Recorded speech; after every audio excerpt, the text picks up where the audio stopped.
We are live. Drew Titan Bronx on deck. Shout out to the mighty LDBC. What's going on, family? Down at the 64-year-old Grant. Yo, what's up, family? Marquise Johnson, Tony Boswell, Gigi Salute. Miss Boxing, what's going on? Yo, I got a special guest. I got some more guests showing up. For those that don't know, this is Sweet Reggie Johnson. For those of you young cats that don't know, you know what, Reggie? I'm gonna let you go ahead and introduce yourself. I know they can't see you. You're sitting in your car right now. Yeah. I'm on the run. Yeah. But this brother's a pro fighter, man. I'm a big fan of his, man. And you know, in the LDBC, we show love to all fighters of all generations. Reggie, why don't you go ahead and tell people who you are? Well, it's a pleasure, man. Thanks for sharing your platform with me, brother. My name is Reggie Johnson, stage name Reggie Sweet Johnson. I'm a 3-time world boxing champion. Came up probably with the last great era of boxing, the 90s. Me, Roy Jones, Bernard Hopkins, Tarver, Mike Tyson, Evander Holyfield, you know, Medrick Taylor, Pernell Whitaker, and that list go on and on and on. That's the 90s. That's that era, and that's pretty much who I am. I'm just I don't like going all the way using this word, but like I'm just a normal guy. I still go back to Fifth Ward where I was raised, walk through all my communities, and whenever I travel, not only in America, all over the world, I always go to where the poor people is. And I would educate you guys on this. I fought 3 times in Argentina, and it was the weirdest thing the first time I went there. But every time I went there, I visited this. They had a section. I had never seen anything like this. All the poor people lived in the mountains. I'm pretty sure there was more poor people there, but they had a big. I mean, I never seen that before. Poor people up in the mountains. Mainly, that's where the rich people go, right? in the mountains. Yeah. So I'm just a normal guy. Like I said, I don't really like talking this language, but I will say I'm just another nig just trying to get big and put it toward the people. I hear you, brother.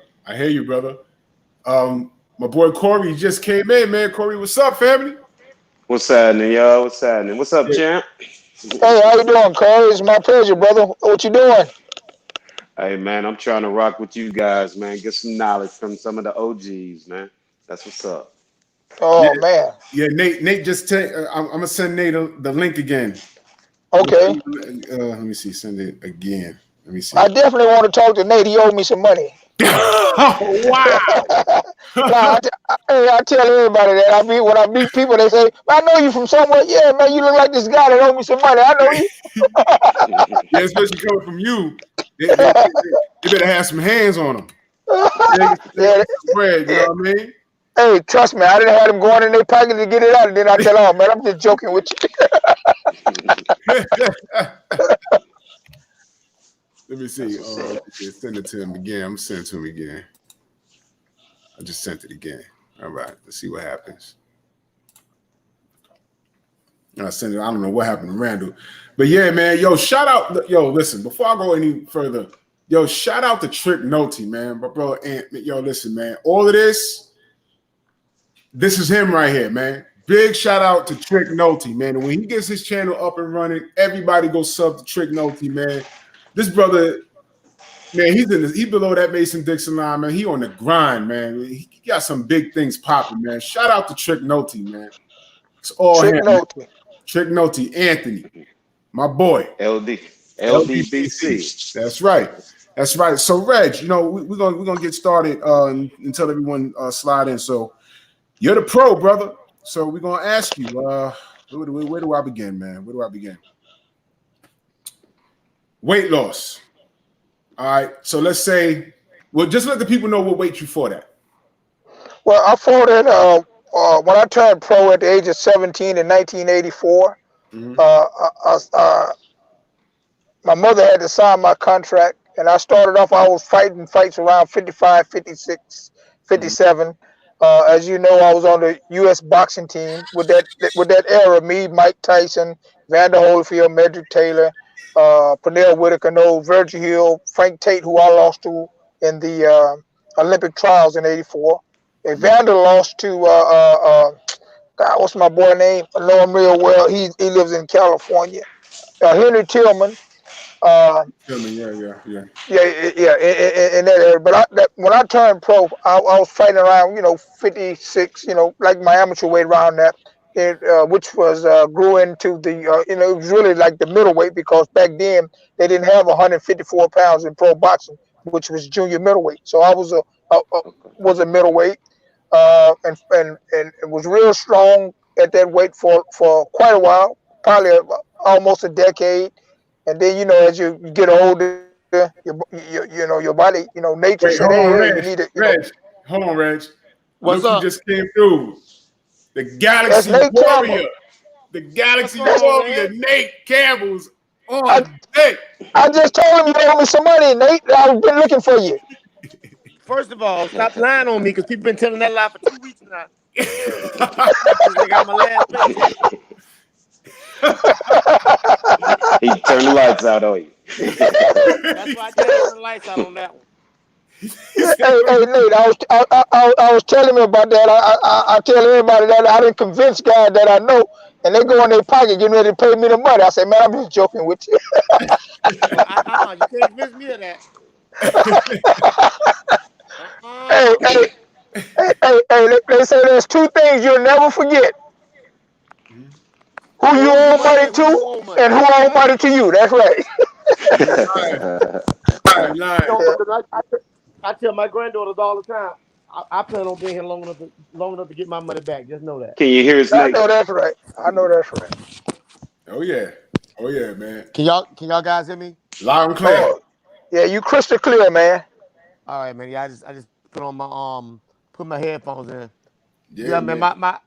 I got 2 iPads. I got 2 series iPads, and I'm too lazy to look for the other one. I'm being real with you.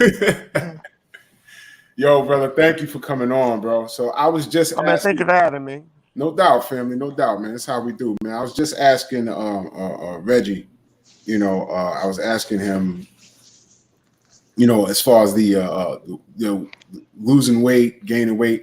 Reg, I didn't mean to interrupt you, but go ahead. What you were saying? You said you started at Started at 54. 55. I mean, Yeah, 56. no, yeah, 56. That's what I fought in the amateurs. And man,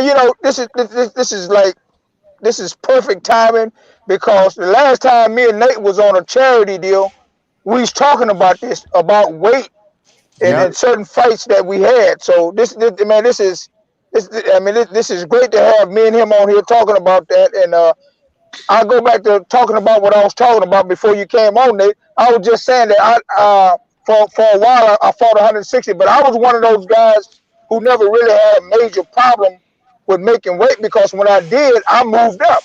See, a lot of guys try to Right. stay at that weight because they're in a position to make more money at that weight, and I can understand that Yes, too. that's why. That's Yeah, why I had to stay. I had to stay. I couldn't yeah, go yeah. nowhere. Wasn't nowhere for me to go. That's right, right. Because that weight class up above him wasn't no big money fights for him, so he had to stay. He had But to I was make a that weight. champion too. Yeah, that's And I right, was a and he champion was a too. champion. That's right, right. I I think I remember. I think remember when I was. I remember when I was number one. I was number one in the world, and I wanted to go up, and they would not let me go at 130. I was number one in the world, number two in the I world, something like can't that. hear Nate, Drew. Oh, you But can't I hear You can can't Nate? hear hear. me? I Wait, hold can't hear Nate, but I can hear Reggie. on. Let me Can you see. hear me now? Can you hear me now? That's weird. I can hear everybody. hey, maybe he don't have no earphones. He got earphones on. Yeah, he got I Yeah, yeah. I got got him earphones on. on. You No, want me I'm to go talking out and about the come other back guy in? that can't hear nobody. Yeah, I don't know why that's so. I'll go out and come back in. Yeah, yeah. Go out, come back in. Yeah, go ahead, Yeah, Nate. Go ahead, what you saying?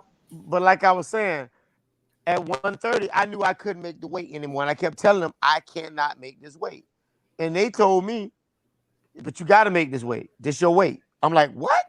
What you mean I got to make this? This is my weight." I'm like, everybody else go up. They said, "Nah." And what I realized was the promotional company didn't sign me to go up. They signed me to be a 130 pounder. They Oh, didn't even that because I was signed to be. I could have made when I came to them. I mhm. could do 126 and 130 and above. But now they didn't. I realized they never let me fight at 126. Mm. because they had Rocky Juarez. I remember that guy. Right, and they didn't want me to fight at 135 because they had Juan Diaz. Mm. And they didn't want me to fight at 40 or 47, which I was fighting at already, because they had Panchito Bajado. Francisco Panchito Bajado, here today, gone today. Yeah. I mean, Well, I ain't gonna talk shit, but go ahead. You know, you were there. He I couldn't make. They wouldn't allow me to go up and do it wreaked havoc on my body. Right. That's dangerous, man. So You gotta tell me I know. Your career was like it was based off of pretty much they didn't want you in the ring with certain people because you'd fuck up a lot of people's money. Right. A lot of people see, you know what? I keep having these conversations with these young guys now, and they keep asking, man, do you think you could have beat so and so? Mm. I said, the point was not about me beating them because I knew I could beat them. The argument was, could they beat me? And I will always be known as a dark horse, which I'm okay with it. I'm okay being a dark horse. I'm okay being a dark horse. But too many of these guys get caught up in funny. They're so superficial that now they make the weight to match these fighters. You know what I'm saying? Right. Because I'm gonna tell you right now, Ray Leonard used to be a king of the catch weight, but everybody act like I'm crazy when I say that. Nah, you're not crazy. Reggie just said there was no 154 when he was coming up, and I tell people that 154 that's Sugar Ray's fault. That's Sugar Ray's fault, man. Right. You know what? Elaborate on that a little something, because no one believes me. I'm not a pro, but you go ahead. Well, you know what? Reggie can elaborate on it just like I can. But hell, no offense. I keep telling people this. Y'all remember everybody keeps talking about Pacquiao as world champion in 8 different weight classes and all that? Mm-hmm. How many of those guys was dried out to nothing in a certain weight class just to fight Pacquiao for a payday? Miguel Cotto. Because Cotto, everybody. Right. I told people that those 2-3 pounds, it makes a big difference, man. It's science behind that, man. And that guy Cotto was made to come in at 145, and he was a champion at 147. How the fuck why was he made to come in at 145? Why would I come down and do a catch weight? Why? Why would I do a catch weight? Mm-hmm. And he was in the fight until later on he ran out of gas. You dig what I'm saying? Completely ran out of gas. It's messed up, man. Hey, look what they did to Sugar Tommy Hearns in the Sugar Ray Leonard fight. They mess with the scales too. They what? Wow. I say they manipulate the scales too. Get out of here. Yeah, that's crazy. Nate will tell you. Yeah. They manipulate the scales? Like seriously? Like they really fuck with the scales? The sound quality. Let me tell you something. Tommy Hearns had a problem making 147, and he said he's supposed to be on weight. They messed with the scale. Oh. Yeah. God damn. Yeah. Dang, I never even thought of it like that. Nah. Yeah, they did. But hold on, I think there's something going on with Nate's mic. Wait a minute. Okay, yeah, I see you, Nate. You hear us? Nate, you there? Nate, you there? Nate, if you hear, go out and come back. You there? You can hear, Nate? Which one? I know there is one in the bottom.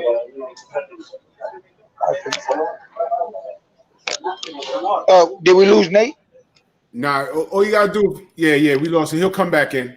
Open up, he'll come right back in. But we was talking about good old one. So you saying that they mess with the scales, or they have messed with the scales? I'm doing a radio show. Thank you. Yeah, he on the move. Yeah, go ahead. Yeah. You saying that they actually manipulate scales? Oh, absolutely, man. They manipulate scales, man. Like you go a promoter, is going to always do what's in his best interest. And his best interest is what? His fighter. So, of course. Yeah, of course. Oh, shit. Yeah. This shit That listen, surprises me, man. In listen. boxing, that's crazy, man. In boxing, listen, I only had one problem making weight. I was fighting 160. That's when I lived in Long Beach in California. I used to fight at the Great Western Forum. And I was fighting a guy. And when I stepped on the scale, I was on the weight that was in my contract, but they had the contract. It was a different weight. I mean, what I thought was supposed to be on the contract, what they told me. And but I went on and lost a half pound. You know, lost it in about 15 minutes, but went on. But that's the only time I had. That's the worst. That's the worst feeling in the world. You step on the scale, and they're telling you got to go. You got an hour to lose 3, 4. Now, I think you mentioned about what was the worst thing you seen about that making weight. Yeah, we got you. Yeah, we got you. okay. Yeah. Listen, the worst thing I seen where a fighter had to make weight. When I turned pro at 17 in 1984. The people I signed with, we all went with Ronnie Shields. He was fighting for his first world title. That's one of the great trainers now. He was a great amateur fighter, great pro fighter too. Just didn't get with the right people. But he fought the guy. What's the guy named Nate? That he's deceased now. Costello was the champion. Wait. Costello. Oh, wait. I know you're talking about. Wait a minute. Yeah. The guy from upstate New York. But anyway, Ronnie Shields. That's when you had to wait the morning of the fight. Ronnie Shields, the day before, about 26, 27 hours. 28 hours before the fight, he was 9 pounds overweight. And he lost all that weight in a sauna. He lost 9 pounds to make that weight. And back then, you was weighing the morning of the fight. It's not like the day before the fight now. How drained or how tired do you get in a fight if you have to lose like a half a pound or a pound or something? What type of damage does it do to you physically when you're in the ring like that? Well, Nate can speak on that because I never had that problem. Like I told you, I was always pretty much on point with weight. But I did tell when it got harder for me to make 160, I was gonna move up to 68, but the opportunity came. I moved up to 75, and that's when I won my second world title. So I didn't really experience that, but I could tell the difference. It was harder to make that weight. Nate, is Nate all right? I'm gonna be. Y'all know I lost the.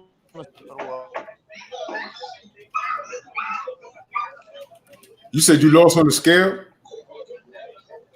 Did y'all hear what I just said? No, go ahead. Say that again. Hello? Yeah, I can hear you. Go ahead. Say that again. He's going in and out. Yeah, I can't even see Nate. I can't see him, and he's going in and out. I can't see him. I can hear him a little bit, but I can't see him. I think he forgot to hit the video to put his face on.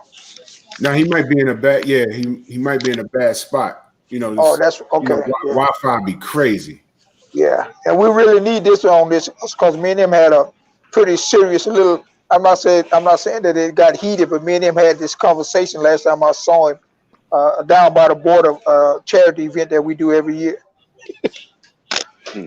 Oh, okay. I'd like to talk about that. In the meantime, real quick, let me shout out the chat, man. Let me start from all the way at the top. All the way at the top. Monty Brown TV, Bo 1, E. Woodson, Ack Reacher. What's good, family? Hold that question. Yeah. Hold that question. Yeah. Gigi, what's good? Sheldon Holmes. I said Monty Brown, like Ronald Finkley, my brother, what's good? Hulk Bradley, what's good? Focus boy, you got that link, brother. I'm waiting on you. Curtis Anderson. Kurt Sugar, what's good, man? Yo, listen, Kurt, if you want a link, send me that email. You can jump on. You know what I'm saying? Oh, Blood's in the house. What's good? Tony Boswell, what's good, man? Blood's in the house, man. What's good, man? Salute to the Godfather. But yeah, I really want to talk to Nate on it. Yeah, Nate will come back in. Anthony Bolton, what's good, family? I see you. Thank you, brother. Yesterday was my birthday, y'all. I'm 44 years old now. 44 years young. Oh, man. Wow. Happy belated birthday, brother. Yeah, you see, this shit is serious. I feel great, man. This shit is serious. This shit is serious, baby. That's what's up. This shit is serious. Yeah, Scrapbook boxing. What's good? You know something, brother? You can't help nobody. You can't take care of nobody if you ain't taking care of yourself. So that first love starts with self. Take care of your body. Take That's care right. of yourself. That's Right. right, man. I came a long way, and that's exactly why I do this show, because I take care of myself, and people start asking questions, and you know what I'm saying? You Yeah. see right here, man, we just spread the gospel, man. You know, I'm not a personal trainer, but I always share what works for me, and I look towards the experts. If there's something I don't know, I'm not afraid to admit that I don't know something.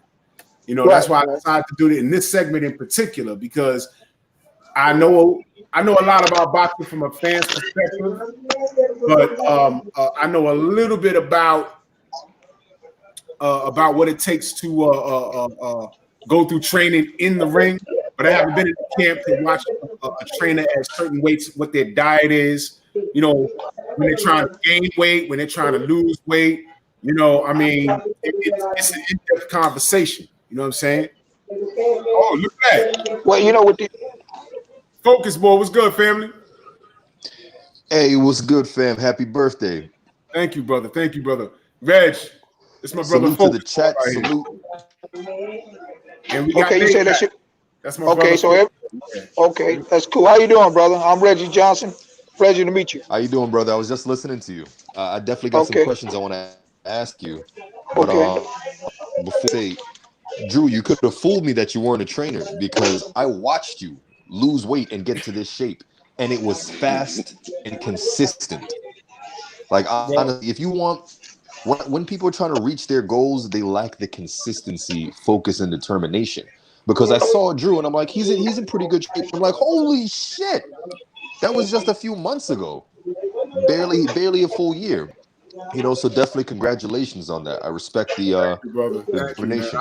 I worked hard, man, and you know, a lot of those workouts in the ring, man. You know, again, I don't compete. You know, I don't mix it up in the ring. You know, I sparred, but you know, something like light shit. But you know, I always do the jogging and the skipping of the rope. You know what I mean? But Nate, you can hear us? I can hear you guys now. Oh, great, great, great. Cool. Well, we have something in common. Me and Nate don't mix it up and do nothing in the ring for free either. Nope. That's right. That's right. I done got well now. I don't even argue with nobody now. That's right. That's right. That's right. You're not supposed to. Reg, you said you had you and they also had something in common as far as making weight. You was talking No, about. no. I said you would have to talk to Nate because I didn't have that problem. Oh, you And did. I say, me and him, the last time we were together, seeing each other, we had this conversation about weight and how it affected. How hard it is, Yeah, in his fights. You know, he was telling me, really, he was educating me but I know it got harder to make 160, and I was getting ready to move up, and the opportunity came at 175. I was going to move up to 168, but the 75 came, and so that's another thing we can talk about too. What about when you move up in weight and you got to put weight on? You fighting a bigger guy. See, even that you got to do it right if you want to be at your best. Well, how do you do it correct? Well, you know, y'all tell me because you know we're the fans. Right, Y'all tell us. We like, don't know. Well, let Nate talk like about what type of the downside, and then I'll tell you about the upside of making the weight, putting the weight on. Go ahead, Nate. For me, the downside was always my downside for making weight was always the same. I was gonna have a hard time making weight because I was actually my frame was always really big for my weight. Mm-hmm. So for me, I was gonna always have a hard time making weight. I was never gonna be the guy that was gonna come in and be like, I look at guys now that make weight, and I'm like, I look at guys now that are 135 pounds. I'm like, I was never that small. I was never that small. Right. I mean, I was 126 pounder, but I was fighting 147-pound guys. I was never that small. Mm. Right. And so for them, I could make those low weights, and it benefited me because I could make those low weights in the beginning. But then it didn't benefit me because I couldn't. My body grew into the weight. You know, I never forget when I fought Casamayor. I should have been a 135-pound fighter then. So I should have been one. Did you fight him at 140? You fight him at 40? Or? I fought him at 120. I fought him at 130, like 133 or something like that. But I should have been 126, 135 pounder then. And Mm. and and I tell people this on a regular basis. I believe that we do stuff to our bodies because we do it for so long that we think that that's the way it should be done. Mm. And I was old school. I didn't want a strength and conditioning guy. I didn't want none of that because that wasn't the way I was brought up. Mm. And now I'm the main guy that's like, man, get a strength and conditioning coach. I'm the main guy with that now. I'm the main guy telling guys get a strength and conditioning coach, man. Invest in that. That's something. That's something. I've turned into that guy. I'm a proponent for that now. But I'm also a proponent for strength and conditioning guys knowing when the fuck to shut up. Bro, I mean, I am. I'm a proponent for that. But I'm real with that. I mean, I had to tell a guy one time. He was telling me, well, you don't. I'm telling him, I'm like, bro, I am not the guy to have this conversation with. I'm 2 pounds overweight. I'm gonna eat this. What was it? Some I was finesse. I'm gonna eat this, bro. I'm gonna make this weight, and it's not gonna hurt me to make it. And he was like, I can't work with this kind of guy. I'm like, you fired then. I mean, I don't play about that. It's tough, man, because in the smaller weight classes, and especially due to your career and where they had you, they tried to keep you in. It sounded like they tried to keep you in this box to keep you away from certain guys. You dig what I'm saying? It's so long. Yeah, they kept me down at 130 so long that it was a detriment to me. And my body rebelled. It wasn't me. My body rebelled. Nate, but when you say they, who you talking about? You mean being in that position? That's what your biggest fights was, right? You got the people that were handling my handlers. Yeah. But money that's wise, where the money was it in your? Yeah, that's right. Yeah, that's right. Well, now I'm gonna tell you one time. They didn't care about my money. Right. But check this out. Now,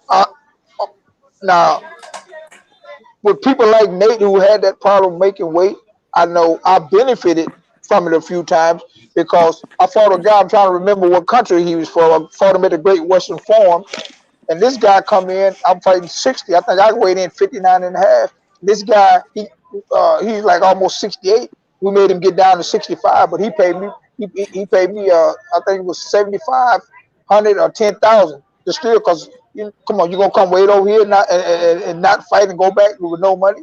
So we had him in a position where say, listen, man, if y'all still want to fight, we can still go, but you got to get down to this, and 7,500 of that money. You got to give to Reggie, and the fight took place, and of course it benefited the promoter. Right. Yeah. I'm gonna tell y'all a quick story. Y'all like this, Reggie. You're gonna like this one because you know this guy. Okay, I was over in Poland, and I was over in Poland fighting, and I was fighting like 143, 144. So I wasn't fighting small for this fight, and I was fighting on the coat. I was fighting on the Roy Jones undercard. So me and Roy have a ball. We go out of town and we fight. We have a ball because I'm gonna be me. I'm not gonna try to be anything different. Right. I'm gonna have fun. I'm gonna crack jokes. I'm just gonna be me. And so Roy had Tom Yankello. Tom Yankello was working with Roy this time. So Tom said, well, yeah, we're gonna stop eating meat. Today is the last day for us eating meat. Roy looked over him. Roy said, shit, man, boy, when you go up there, get me some more of that bacon and bring it back over here. and at that point in his career, he was fighting at 190. He knew every trick it was to make weight.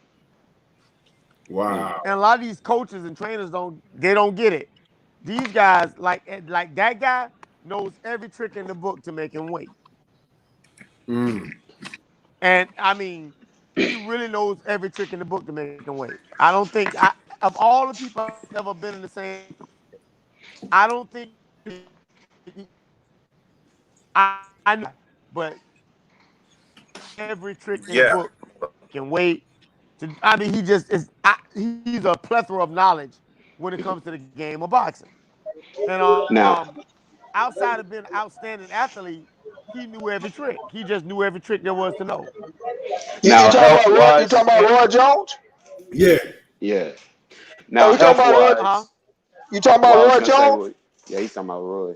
So, Oh man, I don't want to talk about that guy. why not? Why not? I mean, yo, we here. Why not? No, I was just joking with Nate. That's the guy. That's the guy that beat me up, Nate. We don't want to talk about him. What'd say?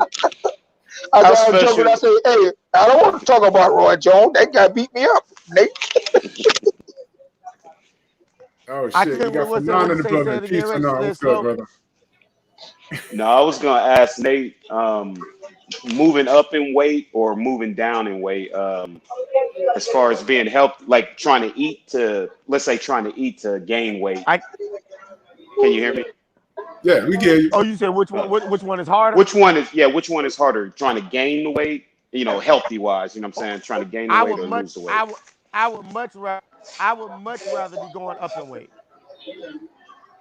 Are you able to keep the strength or I much rather go up in weight. okay? Going up and going is is so much easier. Your body as you get older, your body naturally you gain weight. Go up, Wow. you know, weight. So for me, going up in weight was always easier. Okay. Well, you was a Always phenomenal boxer too. You could, going you up. could stick and Wow. move. Wow. Huh? So wait, hold on. Say it Oh my again. God. I said So, I would No, like to weigh in on going up in weight go ahead. Go ahead. because I was gonna move up to 68 from 60, and the opportunity came for me to fight William Guthrie at 75, and I jumped on it. But mm, moving up in weight, like he said, is so much easier. But still, you got to do the right thing. I had a strength coach with the weights. You got to eat right, and I had Tim Hallmark, the guy who pretty much did what he did with Evander Holyfield, and Holyfield was the one that introduced me to him at middleweight when I fought Lamar Parks, who was knocking everybody out. And he said, "Man, you need to get with Tim." And I got with Tim, and I never felt like that. That's the first time I did the strength coaching. Having a strength coach, and I was a 2-1 underdog in that fight, and I was just as fast and strong as Lamar Parks was. I never, I mean, that energy, it was a big difference. So I stuck with Tim Hallmark. You got to have a Hello. great strength coach in order to put that weight on right. Well, what's a good amount of yeah? Who's that? it's all you. It's all Oh you. yeah. What's a good amount of time if you're trying to make weight in the camp? 2 months, 3 months, 4? What's a good amount of time? Nate, that's Nate's question. Everybody loses weight differently. Right. Might be maybe another guy. So Right. Randall, I never forget Randall Baily losing weight. I watched Randall so many fights. Baily had a system. He had a real system, and Yeah, he got the link also I thought his after he's system having was problems. better than mine. Yeah, he's supposed to be on. He was having a problem with his with the link. He's what? He was having a problem with the link. I was supposed to have him on here because I want him to discuss that. Well, Randall stayed at 140 long. Randall Yeah. Baily stayed at 140 way too long. It was so for that reason. Probably. Randall Baily.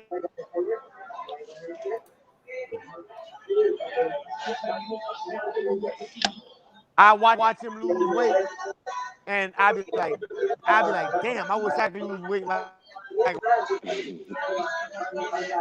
So that has a lot to do with oh man, that must have a lot to do with his genetic makeup then.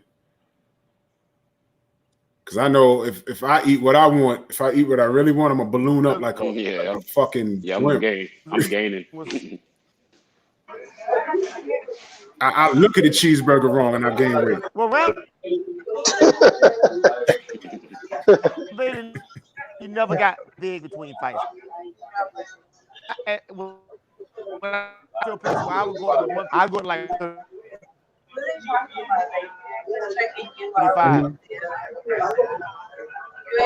They came for this time. Even make weight. Wow, that's crazy. Well, that leads into my other question. Oh yeah, I get that. Yo, Reg.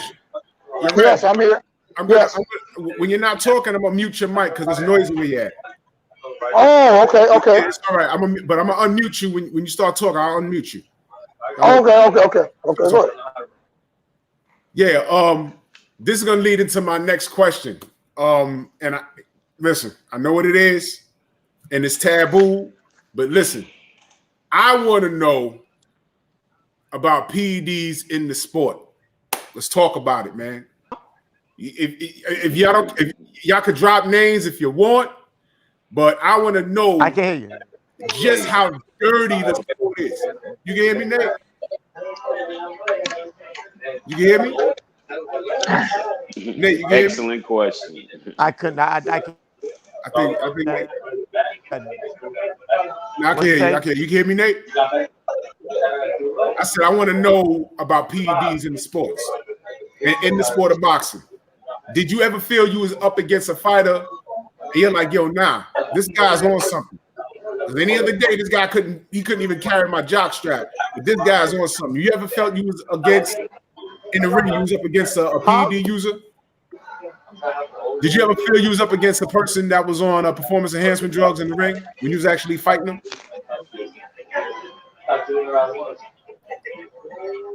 Nate, you hear me? Hold on. Nate, you hear me?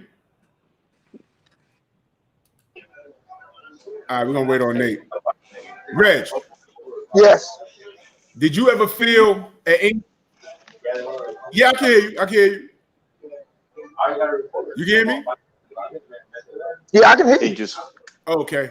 All right, I can hear you. All right. Nate, you there? I think Nate's going in and out. I can see Nate, but I can't hear him. Yeah. Nate going in and out.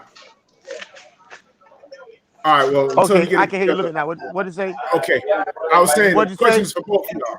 Did you ever feel that you was in the ring with a person that was currently on performance enhancement drugs? Have I ever been in with a person that what? You ever fought against a person and you just knew that they were on PEDs? I knew you were gonna say. I thought that's what you were saying. That's what you were saying. Yeah. I can't say that I have. I can't say that I have, but I know that I have. I know that there have been some guys that have been on. But you know what? I was always so much. I tell people this here. I had a regular job before I started boxing. I'm a carpenter by trade. Oh. So for me, yeah, people don't know that. I'm a carpenter by trade. I was a carpenter way before I was a boxer. I was a forming and framing carpenter. So I do cement. I'm that guy. Right. So I never had there was never a time when I thought a guy was so strong because I'm a forming and framing carpenter. But I know of guys, I don't care what nobody say, and I say this in front of him. Manny Pacquiao was dirty. Thank you. Yeah.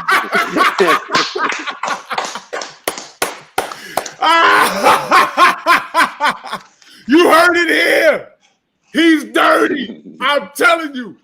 Yes. In my opinion, he's the dirtiest fighter to ever fight. But that's my opinion. I can't prove it, but that's my opinion. I'm willing to speak my opinion. I'm gonna give you another one. And I say it all the time. Somebody told me, and I ain't gonna say who told me, Floyd done pissed dirty on more than one occasion. Oh!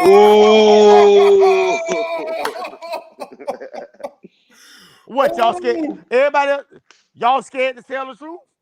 Talk about it. Speak on it, brother. Speak about on it. Let's talk on it. Yeah. But no, but that's my thing. When I say that, I'm not. I'm not knocking the guy. I'm just calling what it is. And my source is pretty damn good. Let's just say that. I believe you. I believe you than any other fan, like on Facebook, on Twitter, or whatever. I believe you. You in it. Yeah. You in it. You know what I mean? But I'm saying there are a lot of guys I know dirty that were dirty. But right. But you'll never say they'll never say nothing about it. Right now, Canelo is the dirty, in my opinion. He's the dirtiest motherfucking fighter in the game. I believe that. This is I great. definitely believe that. This is great. This is fucking great. No, it ain't great. It's just the fact that Reggie did it without dirt. We fought clean, and we fought clean, and our bodies are telling on us right now because we gain weight in ways we don't want to gain weight because we actually did it the way that we were supposed to do it. We did it naturally. You understand me? Reggie, and I tell guys, I say, if you don't like Reggie, something wrong with you. As a fighter, Reggie Johnson fought every damn body. Tell me one guy Reggie Johnson did not fight. Tell me one guy didn't fight. Don't worry, I'll wait. No, well, yo, for all the doubters, I could pull up BoxRec. I go by year. I can't think of one person. Reggie Johnson fought everybody that was to fight. And Reggie now, when you look at Reggie now, you can tell that you can tell Reggie wasn't on no drugs and nothing. Reggie, but I look at fighters now that were fighting when I was fighting, right? And before I was fighting, you can tell they weren't on steroids. Wow. Are they still in shape or how can you tell? Well, first of all, the head ain't all big. Yo, listen. Let me stop right there. Manny do have a big head. Manny Pacquiao's eyebrows grew. His brow, that shit grew like the Hulk over the last 17 years. Your head don't grow like that. It don't grow like that. I'm gonna say it. You tell me who is the naturally muscular man on the planet? What group of people? Us. Say that again. Black people. Us. Who is the black people? Are the most naturally muscular people on the planet, right? That's right. Right. Okay. You tell me, when have you ever in the history of ever saw a black athlete put on 50 pounds of muscle in his adult life? Don't worry, I'll wait. Nope. Salute to the chat. If you can name one person. Not muscle. Not muscle. It's impossible. Canelo just gained about 30 pounds of rip since his last fight at 175. That's impossible. You can't do that. I'm gonna tell you what. Let me tell you something. You notice the big difference. You know the big difference in his body, in his the way overall it looks, skill set, the way he looked, everything. Because now they're watching it. Yeah, man, listen. Now they're watching him. Yo, Kurt Sugar said Now Reggie Johnson knocking out William Guthrie was beautiful. You remember that?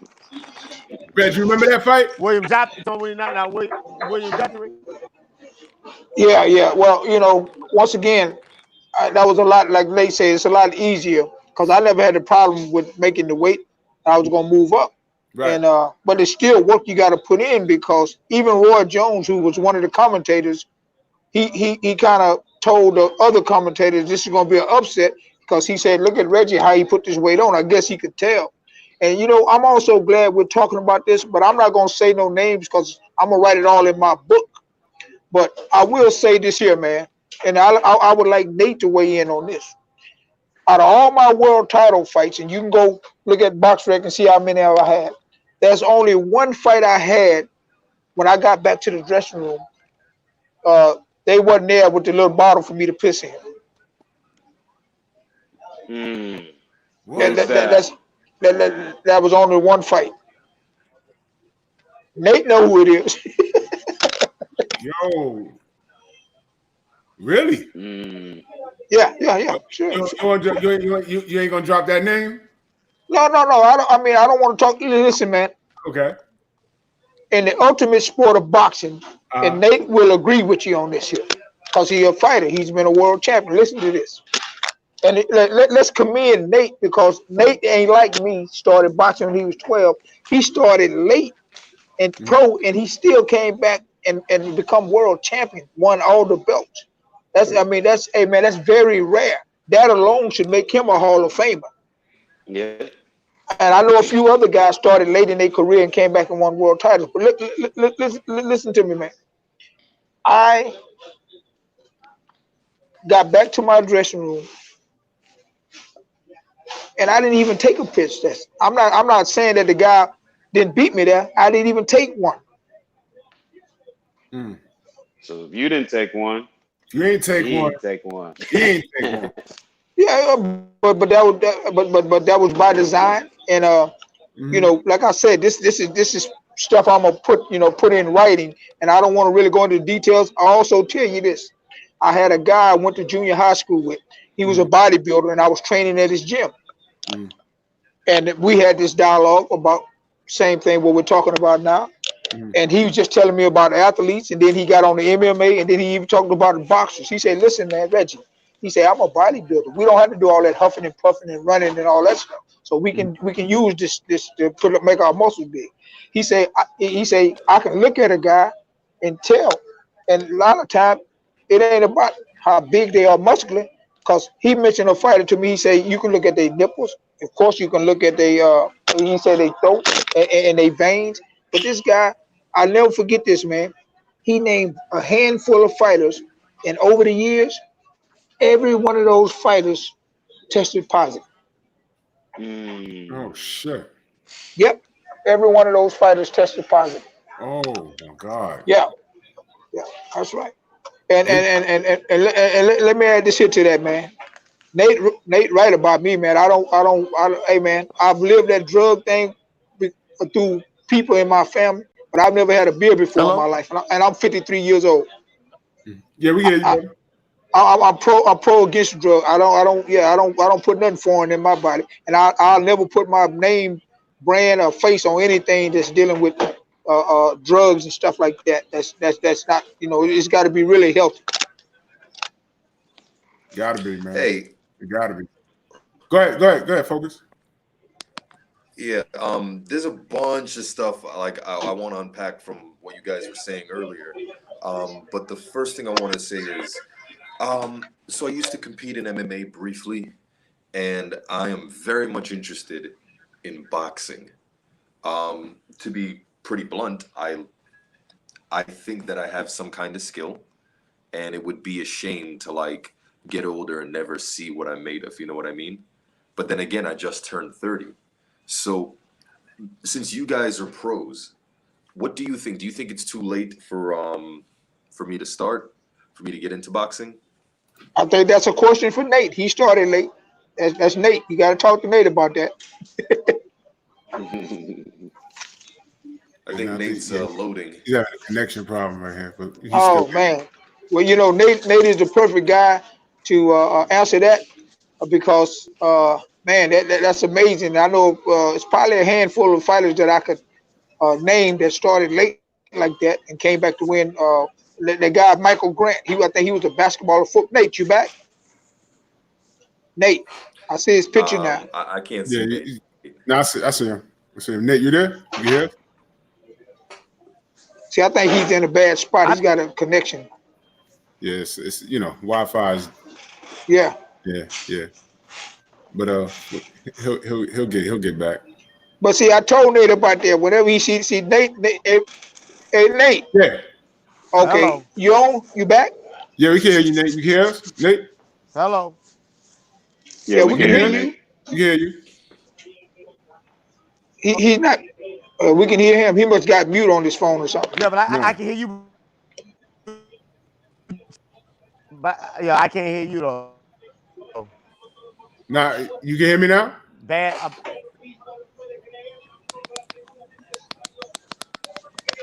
Yeah, you're in a bad spot probably. You're in a bad You you're in a bad spot probably. said it did what? Hey, Nate, whenever you can hear us clear, you're going to stay right there where you at. Yo, would you? Focus. Oh yeah, he said focus. He wants to know.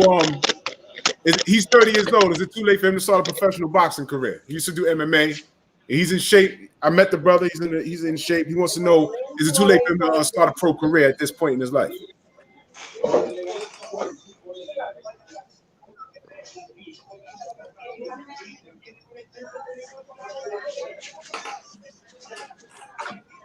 You said my Nate, focus what? No, that's my boy Focus Ball. He wants to know at the age of 30, is it too late for him to start a pro boxing career? Nate, you there? And how can I get paid? I ain't trying to fight for free. Like I fought for small paychecks. Hello? I ain't trying to do that. Yeah, go ahead, Nate. We can hear Nate now. Go ahead, Nate. Nate, you here? You're in a bad spot. Well, anyway. Well, if you want me to, I'll try to speak on that. You go ahead. Because I have known. I got like 3 other questions. So, like I said, a lot of there's been like Michael Grant, who's a great heavyweight, and he ended up fighting Lennox Lewis. He lost to Lennox Lewis. He became the number. And then they got the guy Clifford Etienne, who fought his way out of prison. After he fought Tyson, ended up going back to prison.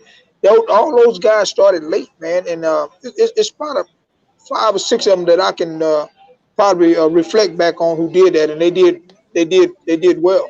And you had some NFL players who got in because one of them was my stablemate, Highsmith. He had some pro fights, but he didn't do what Michael Grant did. Became the number 3 guy in the world, heavyweight in the world, and fight for the world title. Oh wow. Yeah, that's deep. Man. That's deep. So I've been a trainer for some time, and I really love building a training camp. I love going through a training camp. I've been through a training camp before. Granted, I got injured from my last one, but I feel like I feel you're only as young as you're performing, right? You know what I mean?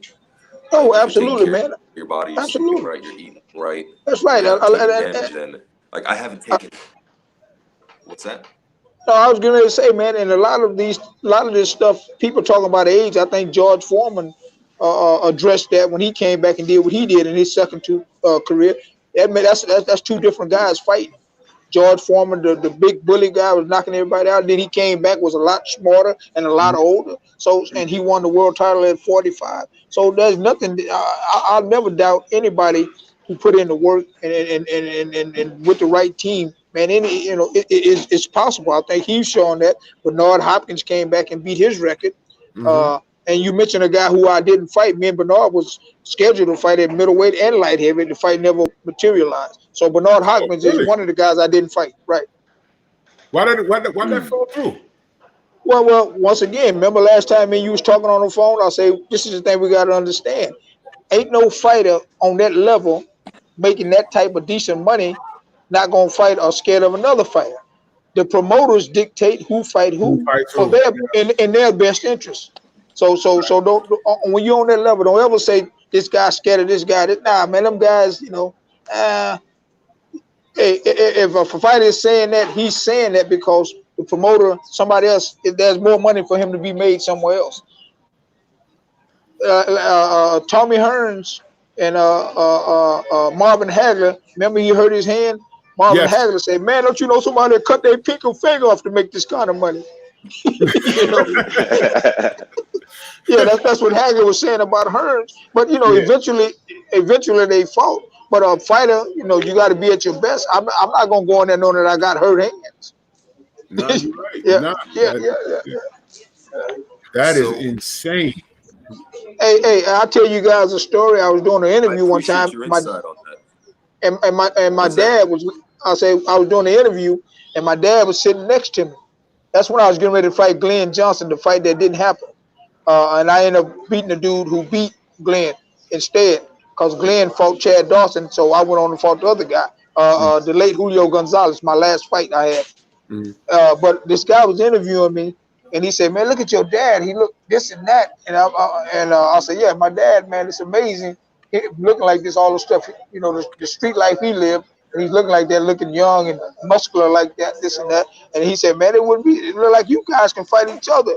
And my dad say, "Son, I'm gonna let you answer that." And I say, "Listen, man, me and my dad will fight each other, but trust me, we're gonna at the end of the fight, we're gonna be back there counting the money together."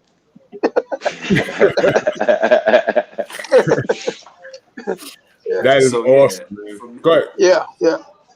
for me, like my main concern is I want to do. I only want to do it because I think it might be a good means to provide for my family.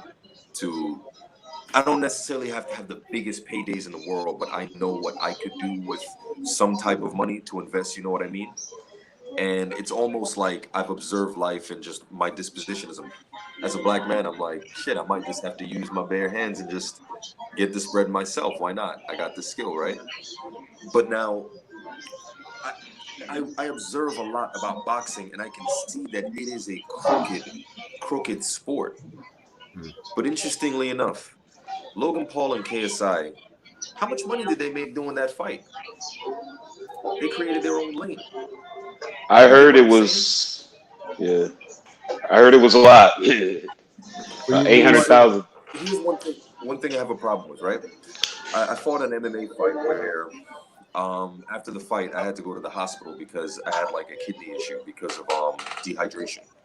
Right? Mhm. I fucking sweat so much in that ring that I had rhabdomyolysis. So I've always considered the idea of weight cutting, as you guys were talking about earlier, to be fucking silly. Why we cut weight?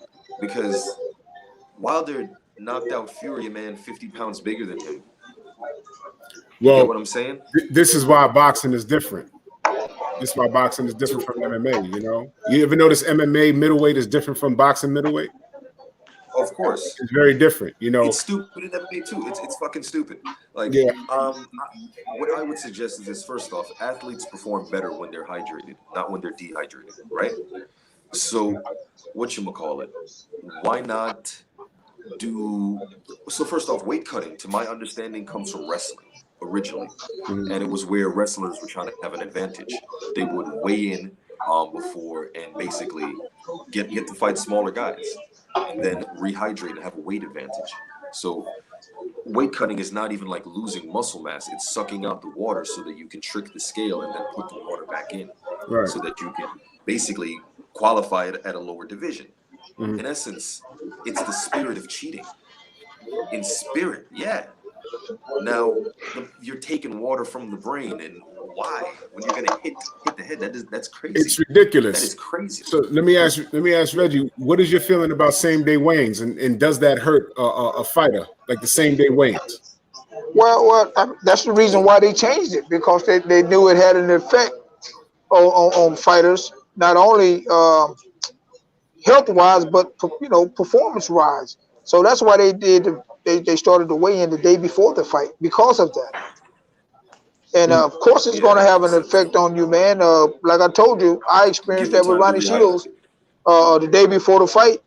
For the day before we had to weigh in, he had to go do the sauna and work out and then lose like 9 pounds, and he lost it. And it was an amazing fight because the guy knocked Ronnie down. Ronnie got up and knocked him down. And I mean, I don't know if the guy had any problems with weight, but he was the world champion, and it was a pretty close fight, a very competitive, good championship fight. And I experienced that. I seen that at yeah. I turned pro. I was seven. I was still 17. Yeah.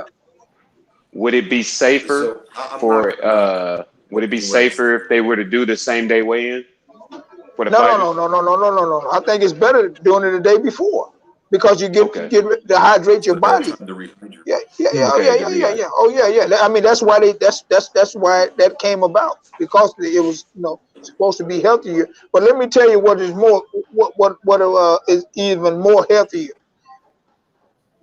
Man, there's so much money in boxing. They should have a CAT scans right before the fight and right after the That's fight. exactly what I was about to say next. That's Every exactly what I fight, was about to say next. every fight, man, every fight. Listen, on those big fights, them guys, them having them big pay-per-view fights, even if a guy fighting on that card, make a 4-rounder fighter, 6-rounder fighter, and them guys should be getting $75,000 or $100,000, and then some of that money going into a pension or a union, and that's what hey man, that's what my heart is right now. I'm gonna be the Kurt Flood of boxing. Well, I'm not by myself, but the team I'm working with. I want to be a part of that team. Hey man, I was part of the Kurt Flood of boxing, because if it wasn't for Kurt Flood, trust me, none of those guys in the National Baseball League and all the sports, they wouldn't be having them $250-300 million contracts. But you know what? He took the hit. They blackballed him. They blackballed him, but he the one started all that stuff, man. Go look up Kurt Flood and read about him, baseball player. Jesus, man, this shit is dirty. It's dirty beyond, you know, what we as fans. It's dirty beyond what we see on the outside. We're left to make assumptions. That's why I like reaching out to, you know, you guys, like the pros, man, that's been involved, man, because we know stuff, but we don't know everything, man. But listen, the NBA, the NFL, the hockey league, the baseball league, see, they got some type of business structure. Listen, Right. they in a position, if something ain't right business-wise with them, they say, man, we're not going on that court, we're not going on that field, we ain't kicking no ball, we ain't hitting no baseball. Right. So they have to come to the table to come to some type of agreement with them. But boxing don't have that. Fighters can't say, hey man, ain't none of us getting in the ring. See, that's why fighters got to come together. We got to get this union, pension, and business structure and all that stuff, man. Listen, man, that it's so much money. Listen, if you able to pay guaranteed Floyd Mayweather $300 million, pay another guy who's not even a boxer, who's an MMA guy, guarantee him 175, and then they get a percentage of the pay-per-view. And then you have good world title fights on that card. So, man, that's got to be a $1.2-1.5 billion event. Shouldn't know anybody who fought on that. I mean, everybody should be taken care of. All that money is going to the promoters. Well, that's The why networks. the UFC keeps how much they make under wraps. That's why they don't Well, let you know how well, much the they really UFC, make. well, I heard those fighters that signed with the UFC. It's like they working for a company. It's a little different too. It's messed up too, man. It's messed up. It's But like you completely said, fucked up. but like you said, they have structure. Even like the music business. My friend Willie D, we grew up together. He used to box. He had an uncle was a great fighter too. Even in the music business, man. A lot of Willie D those from the guys. Ghetto Boys, right? Yeah, get over. Zionism. Yeah, Listen.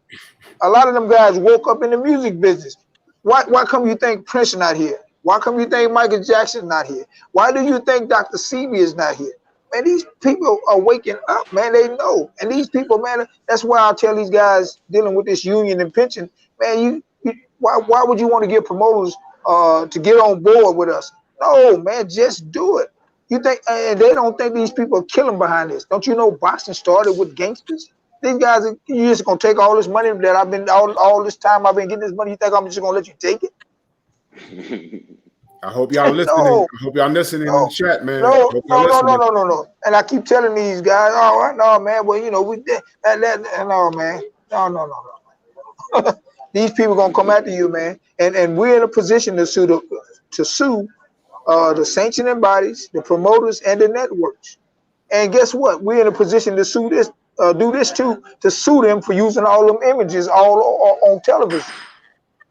A lot of fighters, the promoters and the networks get all that. Man, you using my image. So just like a record, every record that's played and every record that's sold, that's my music and that's my image. I should be getting paid the rest of my life too on that. Exactly. Facts. Yeah. Because to add to that, when we upload videos of like Showtime, one of their fights, they're quick to come at us about it. Yeah. So are the fighters get any of that? Are the fighters Absolutely. getting any of that? Because that's their image. Listen to me. But Don King send that, and then they sell it overseas. That's even more money. They be selling that stuff in all other different countries. Bro. That's right. Oh man. I mean, Yeah. this rabbit hole goes That's the so same deep. thing to do with like world banking and shit. Yeah. This rabbit hole gets deeper and deeper and deeper, man. Like I said, we only know bits and pieces, man. But Reg, you on the inside, holy shit, man. I mean, we spoke before. Right. This is some deep stuff, man. This is deep stuff, and it's all relative to the health topic because you motherfuckers have been putting yourselves on the line for our entertainment. So the least they can do is compensate you guys, man. Hey, remember what I told you last time when we talked about me being on your show? Yeah. I say, listen, man, promoters risk business. We risk our health and our lives. Your lives, yeah. Boxers. Boxing is the only sport where the rat dictate the lions. Yo, don't need a channel. Yo, clap that fool. I officially got my first troll. Clap that fool. Man, that's crazy. We in here talking positive shit. We're talking positive shit, and somebody comes in here on some troll nonsense. Clap that fool. And what did he say? He said, and I quote, "You niggas getting banned by the network. Y'all dick suck every day. The irony is hilarious." And you know what? That's probably a UK dude. I'm watching how he types. That's probably what this pussy nigga say. Yeah, he's pussy. That's what he is. He's pussy. You know, because 10 times out of 10, this dude see me on the block. He won't say nothing to me, but he's talking from his mama basement with his beef in his hand. Still got his name on the orange juice. You know what I'm saying? Don't pay no rent. You know, he don't pay for the weed he smoke. His girl pays his rent. His girl pays his bills. You know what I'm saying? Well, he ain't got no girl. He got a blow up doll and he got a kid fetish. And he living over there in the UK. So is this somebody that reached out to you before in a negative way? Nah, he, you know, this is a live just stream, trolling. So, see what we do, we talk positive and we basically promote the black fighter. You know what I'm saying? So we get these weird ass dudes who are they're closet racist and they put up fake names and they jump on our live streams and type shit like that. But don't worry. What people got to understand, man, what we, being a man of color, what we went through, well, yeah, we're going to always focus because what we have overcome. But listen, from a boxing perspective, it's all fighters. It's just like me. I don't care what color a woman is. I can't just walk by and see a man beating up a woman and not do it. People always say, you got to mind your own business. I can't do that because I think about my mama, my sisters, my aunts, my cousins, females. Definitely. That's you know, my grandmother. I can't do that, man. You got to mind your own. No. I'm not going to just walk by and see somebody just beat up on a woman. No, definitely, Reg. But no. I can't do that. Hey, Reg, I got a question. You know how I saw Pimp beating the whole it appears once, and I was Captain Save the whole for a second. Yeah, Corey. Well, I was just saying, you know how Al Heyman has taken over boxing in a sense, you know, over the last 5 years or so, or at least, you know, since from when Floyd blew up or whatever, since gangsters started this thing, you know, should he be worried because he's taken over, or I'm sure he got gangsters too. You know what I'm saying? Well. A lot of people. Let's bring you up on. A gangster too, bro. I'm sure he's a gangster. Yeah, let's bring you up on the speed with Al Heyman. He's moving silence. He started with the music business, and he kind of like took that same deal he was doing with music and brought it to boxing. But let me tell you something. I just had a dialogue about this here. I think Al Heyman is taking care of his fighters. I heard he have over 200 some fighters signed. But let me ask you something. If you're a boxing promoter, how can you keep 200 fighters busy? Everybody making money. So it's just certain fighters that make money. So, and that's what Don King did. That's what Bob Arum, all the major promoters, Cedric Krishna, Ten Goose, they do the same thing. They sign as many fighters as they can. And I tell people this all the time. A boxing promoter is just like a lawyer. They're supposed to do what's in your best interest, but trust me, they're going to always do what's in their best interest. So, okay, I can get one of these fighters right here. This is in my best interest right now. He's going to make the most money. I click him out and use him. I don't need him, and I'm put him back and grab this other one. He you know, because they want this fight. This is the fight they want. It's still the same thing. This is why we need boxing structure. This is why we need a pension, a union, and all that stuff in boxing, man. And but you know what's more important than all of that? Fighters coming together. There's gonna come a point where fighters got to go in a room and sit down, and this is what we're working on. And before we go in that room, it ain't about how many world titles you want, this or that. We got to leave all our egos outside that door and sit around that table and do what's in the best interest for all fighters and the ultimate sport itself. And y'all got to threaten the snitches too, because you know there's Yeah, some in there. yeah. It's I'm just hard, joking. man. It's hard. You gotta. There's strength in numbers, man. And you know, Oh, absolutely. me personally, you know, to me, boxing is deeper than just the guys you see on the screen, man. You know, when I go to a boxing event, you know how you're watching the pay-per-view and the arena don't get full until close to the main event. No. I'm that person there watching the prelims. I'm that person there when there's like only 5 people in there, and I'm watching everything because I respect a man's choice or a woman's choice to do this for a living. You could die in there, man. You could die in there. That's And right. I enjoy the sport and I respect the sport, and I'm there. Man. I'm a true fanatic of the sport, man. And I think I always thought that people in the sport of boxing should be taken care of, man. You know, the fact that there is no union and there is no pension plan is fucking criminal. It's criminal. Absolutely. You know, it's not fair. You know, It's run by criminals. it is. It's ran by criminals, man. I mean, really think about it, man. When I'm having a brain fart right now. And what's his name went to Europe and got hurt, and oh god, oh shit. Y'all know who I'm talking about. Why am I having Gerald McCullough. Gerald McClellan. And I wasn't watching that day.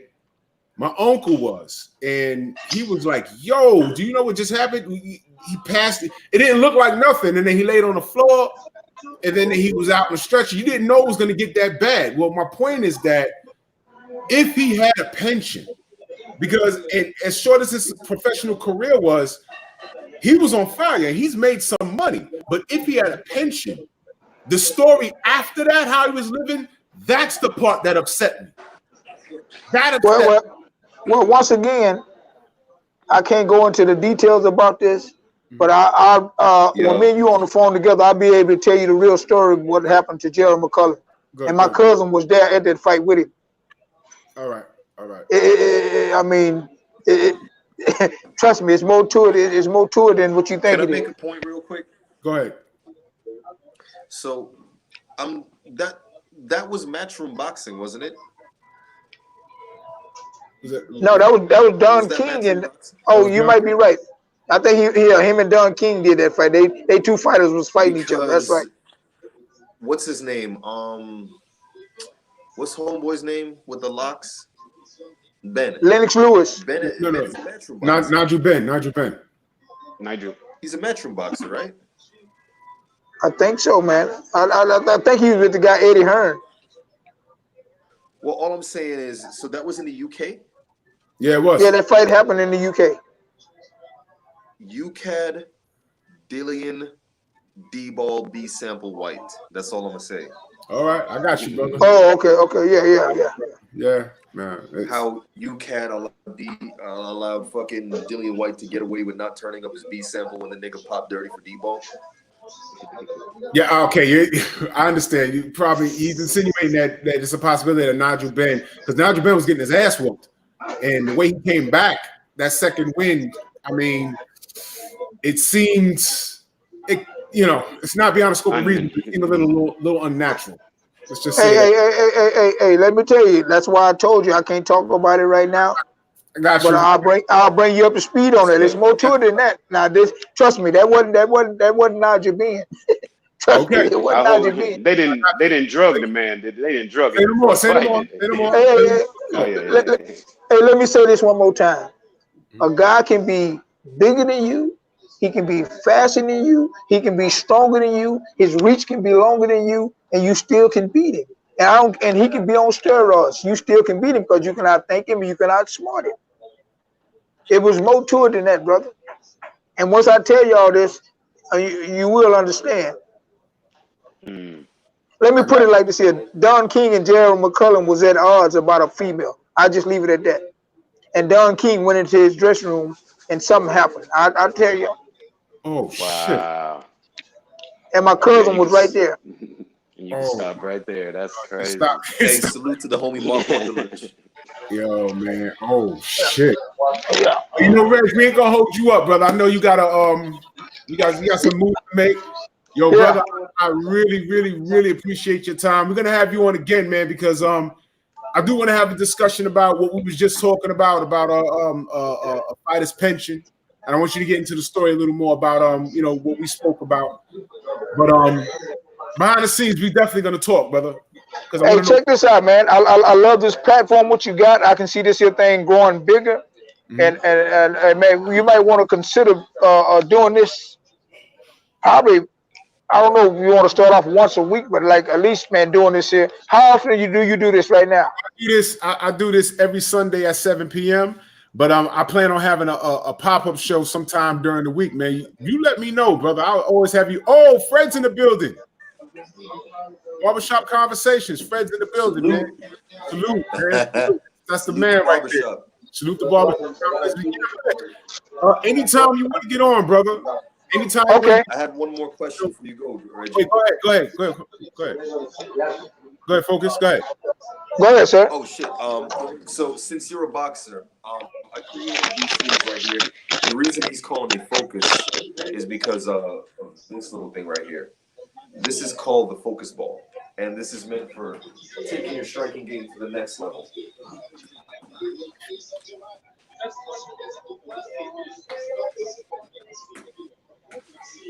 So my question is, do you think that can be a legitimate tool for training boxing? Oh, absolutely, man. I mean, it's kind of reminiscent when it initially started off like a speed bag, but I've seen stuff like that. They got where guys hitting balls and they're coming back to them. That's what that is, because I can barely see it, right? Yeah. Yeah. Okay, I'm very familiar with that, and I've never done it, but I've seen a lot of fighters doing it. Yeah.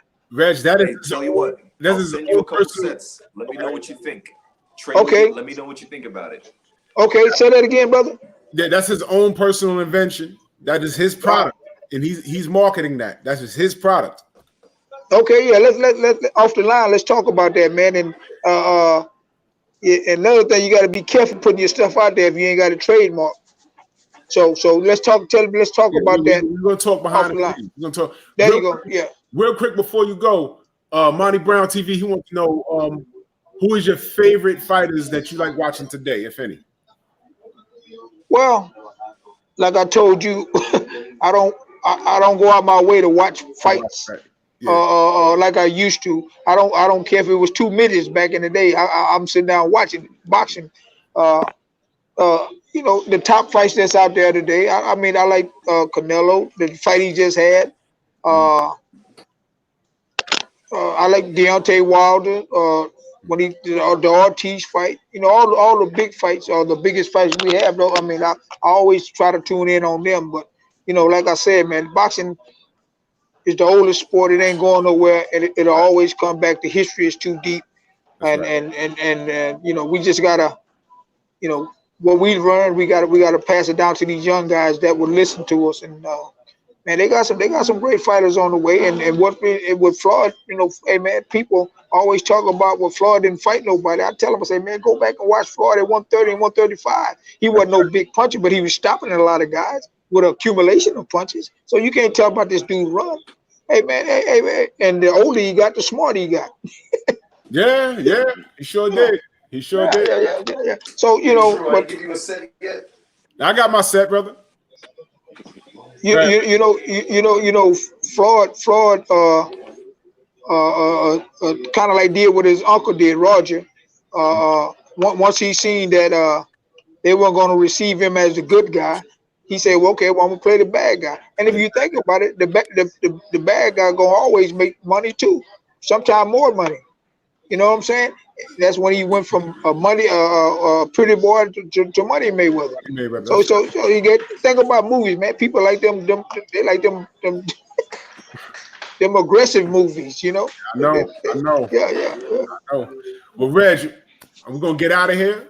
Okay. So I'm gonna you know what? I'm gonna give you you're gonna be on the road tomorrow, right? No. You can give me a call tomorrow. I'm gonna be on the road late tomorrow evening. I might drive tomorrow night or early that morning. I got it. My meeting is Tuesday in Dallas. I'm only 4.5 hours away from Dallas All right, in a great. car. Yeah. Oh, okay. All right, cool. So yeah, I'm gonna talk to you more about that thing you're gonna be involved in. We're gonna build on that. Okay, yeah, and I got some other ideas too. Some topics for you too. I got some other ideas. Please. All right. Much Okay. appreciated. Reggie, thank you so much, man. Okay. Yo, It's a Nice to pleasure. meet you, Reggie. salute to My the pleasure, chat. brother. All right. Salute All the right. focus ball. Hey, bless, Everyone brother. go get their Appreciate you. focus ball. New Fat Boy Fitness. Tell them where they can find you. You can find me on Instagram. I'm there almost every day working out, man. Just hit me up, New Fat Boy Fitness on Instagram. Focus ball, where they can find you at. Hey, you can find me on IG at focus.ball or at focusballs.com or on YouTube, Focus Balls. All right. Yo, thanks for having me on. No doubt, family. Reggie. Yes. Find you. You can find me at Reggie Johnson or Reggie Sweet Johnson, Instagram, Facebook, on Twitter. I'm a World Champ Time 3. That's my name on Twitter. But most of the social website, if you put Reggie Johnson or Reggie Sweet Johnson, you're gonna find me. Groovy. I am Drew Titan. You can find me at the same name on IG. You can find me at Drew Titan on YouTube. And y'all already know my motto, man. If sharks don't swim, they die. So what they got to do, they got to move. One love. Shout out to the mighty LDBC. We going, brother. Please.